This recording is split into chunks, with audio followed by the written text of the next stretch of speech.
Halo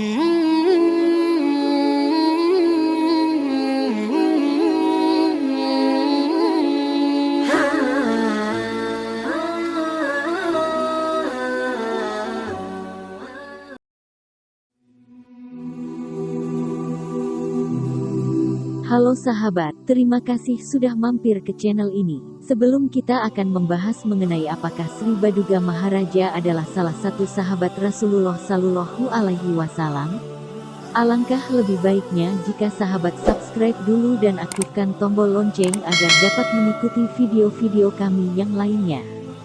Dan jangan lupa untuk menontonnya hingga selesai agar tidak terjadi salah persepsi. Baiklah, jika sahabat asli kelahiran dari Jawa Barat, pasti sahabat sering mendengar nama Sri Baduga Maharaja. Bahkan di Bandung, ada nama museum sejarah yang diberi nama Museum Sri Baduga Maharaja. Ya, Sri Baduga Maharaja atau orang Jawa Barat mengenalnya dengan panggilan Prabu Siliwangi, adalah putra dari Prabu Dewa Niskala putra Mahaprabu Niskala Wastukancana yang lahir 1401 Masehi di Kerajaan Pajajaran Pasundan. Pada tanggal 24 Januari tahun 2021, Republika.co.id yang berjudul Sri Baduga Maharaja, Sahabat Nabi Muhammad dari Nusantara, penulis M. Babul Ulum membeberkan bukti-bukti yang merujuk artikel pada kitab yang berjudul Usat al-Gabah fi Marifah al-Sahabah karya Ibnu Atsir. Kitab ini hasil kompilasi dari beberapa kitab biografi para sahabat Rasulullah Shallallahu Alaihi Wasallam yang ditulis sebelumnya, namun oleh Ibnu al-Atsir dilengkapi sejumlah data. Pada kitab karya Ibnu Atsir tersebut, tepatnya jilid 2, halaman 415, memuat biografi tokoh dengan nomor 1957, yakni sahabat Muhammad Sallallahu Alaihi Wasallam yang oleh penulis disebut sebagai Sri Baduga al-Hindi. Di halaman tersebut, diriwayatkan ada 10 sahabat yang diutus diantaranya, Hujaifah bin al-Yaman, Usamah bin Zaid dan Abu Musa al-Asy'ari untuk mengajak Sri Baduga masuk Islam.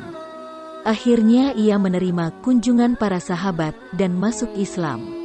Setelah Rasulullah wafat, Sri Baduga dikisahkan panjang umur hingga masih hidup sekitar tahun 500 atau 600-an Hijriah. Ketika ditemui, ditanya umurnya berapa, Sri Baduga menjawab umurnya 925 tahun. Ia masih hidup kisaran tahun 500 sampai 600 Hijriah berdasarkan tahun hidup perawi yang membawa kisah pertemuan itu. Artinya, masa hidup Sri Baduga ini tidak jauh dari zaman Ibnu Atsir sebagai penulis kitab yang meninggal pada tahun 630 Hijriah. Yang menarik, Ibnu al-Atsir awalnya tidak mau mencantumkan Sri Baduga di kitab biografinya. Tapi karena jadi perbincangan para ulama sebelumnya maka dicantumkanlah nama Sri Baduga. Selain merujuk pada kitab Usat al-Gabah fi Marifah al-Sahabah karya Ibnu Atsir, penulis di Republika.co.id juga menyertakan sumber lainnya yaitu Lisan al-Mizan karya Ibnu Hajar al-Asqalani yang meninggal tahun 852 Hijriah. Kitab ini adalah kitab para perawi hadits. Kitab ini didasarkan pada Mizan al-I'tidal karya al-Zahabi, namun oleh penulis ditambahkan beberapa data. Penyebutan Sri Baduga pada kitab tersebut terdapat pada jilid 4, halaman 19-21, tercatat biografi nomor 3359. Ada data yang menarik dan belum disebutkan pendahulunya, Ibnu Atsir, yaitu pertemuan Sri Baduga dengan Rasulullah Shallallahu Alaihi Wasallam. Data yang saya maksudkan sebagai data pertemuan Sri Baduga ini dengan Rasulullah Shallallahu Alaihi Wasallam yaitu sebuah riwayat bahwa Sri Baduga pernah melihat Rasulullah di Makkah 2 kali dan di Madinah 1 kali. Saat ia menemui Rasulullah usianya 460 tahun. Ibnu Hajar tampak tidak setuju dengan sikap al-Zahabi yang mendustakan kisah Sri Baduga ini. Menurutnya, orang yang menyebutkan biografinya dan perkara lain terkait Sri Baduga itu lebih baik dibandingkan orang yang terburu-buru menafikannya karena mungkin belum tahu. Tidak hanya menukil, bahkan menurut Ibnu Hajar, orang yang berusaha menyingkap siapa sebenarnya Sri Baduga itu lebih otoritatif daripada yang hanya sekedar menukil tanpa investigasi lanjut. Komentar Ibnu Hajar menunjukkan bahwa cerita tentang Malik al-Hind ini bukan dongeng belaka.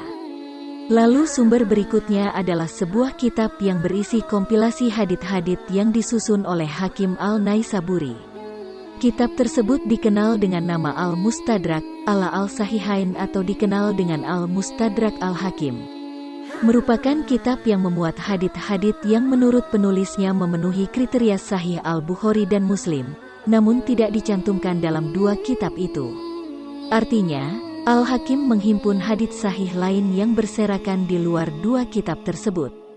Pada jilid 4, halaman 150, Al-Hakim tidak merekam riwayat hidup dan nama Sri Baduga, hanya tercantum redaksi Malik, Raja al-Hind saja. Tetapi ia mencatat riwayat bahwa Malik al-Hind tersebut menghadiahkan jarah, tembikar, dan zanjabil, jahe kepada Rasulullah Shallallahu Alaihi Wasallam. Baiklah, semua sumber Sunni yang disebut dalam artikel Republika sudah saya jelaskan semua dari teks aslinya. Sekarang mari kita beralih ke sumber dari Syiah sebagaimana dicantumkan oleh artikel juga, yaitu kitab kompilasi hadis Bihar al-Anwar karya Muhammad Bakir al-Majlis, total 110 jilid. Kitab yang merupakan kitab kompilasi hadits Syiah terbesar ini disusun selama kurang lebih 30 tahun dengan bantuan murid-murid si penulis. Tetapi tidak semua isi kitab tersebut bersumber dari kitab Syiah saja, ada juga dari kitab Sunni. Pada kitab tersebut, jilid 14, halaman 520-521, Al-Majlisi mengutip riwayat soal Sri Baduga ini. Kisah keislamannya juga disebutkan, namun penulis mengutip narasi yang tidak dimuat dalam kitab-kitab Sunni tadi. Riwayat yang seperti apa yang tidak ada dalam kitab Sunni itu? Pada halaman itu terjadi dialog antara Ishaq B. Ibrahim Al-Tusi dengan Sri Baduga, yang pada intinya, 1. Sri Baduga melaksanakan salat dengan kondisinya yang lemah, duduk atau berbaring. 2. Dia makan kuah daging dan daun bawang. 3. Dalam 1 minggu dia hanya buang air besar sedikit. 4. Giginya sudah diganti sebanyak 20 kali. 5. Di kandangnya ada hewan kaki 4 yang lebih besar dari seekor gajah, dinamakan Zandafil. Hewan ini dipakai untuk mengangkut para dayang ke istana. 6. Luas ibu kotanya 50 farsah. Setiap pintu masuk kerajaan dijaga oleh ratusan ribu penjaga. Masih dari kitab yang sama, Sri Baduga pernah mengunjungi Maghrib. Setelah melewati wilayah berpasir, dia melihat atap rumah warga berbentuk datar. Mereka menaruh makanan di luar rumah. Kuburan mereka berada di dalam rumah masing-masing. Penduduk yang dilihat Sri Baduga sepertinya tidak menua, tidak memiliki penyakit. Sehat semua hingga meninggal. Tidak ada permusuhan di antara mereka. Fokusnya mengingat Allah dan kematian. Itulah hasil pelacakan sumber-sumber yang ada dalam artikel Republika.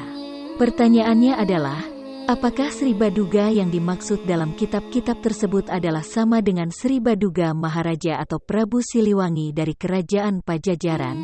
Dalam kitab tersebut disebutkan Sri Baduga dengan sebutan Sri Baduga Al-Hindi, di mana Al-Hindi ini merujuk pada Hindia atau India. Sedangkan Nusantara kala itu tidak dikenal dengan kata Al-Hindi sebelum masuknya kolonialisme Eropa yang memanggil Nusantara dengan sebutan Hindia Belanda.